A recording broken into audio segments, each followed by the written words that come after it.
Olá pessoal, mais um vídeo de Gley Mecânico. Eu estou aqui debaixo de um Honda Fit ano 2014, onde o cliente reclama de barulho.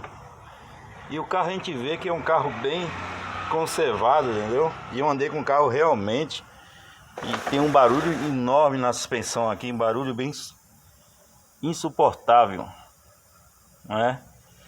Ele faz bastante barulho, examinando bem, uma suspensão bem assim conservada. A gente vê que não tem amortecedor estourado, não tem nada, tá?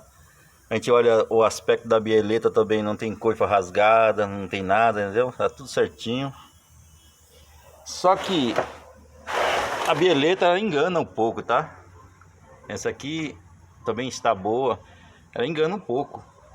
A maioria de barulho desses Honda Fit e outros carros, o mecânico tem que observar logo as bieletas, tá? Nesse caso aqui, ela não apresenta tá solta nem nada, mas ela tá fazendo barulho. Quer ver, ó? Tem uma folga, ó.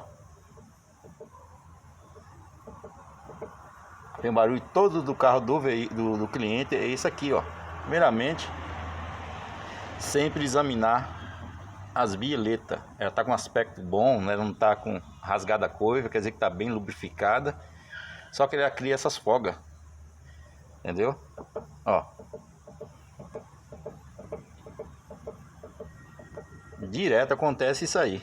Primeiramente, examine as bieletas, tá? Se possível, pode até soltar elas e andar sem elas para ver se o barulho acaba. Provavelmente seja só a bieleta.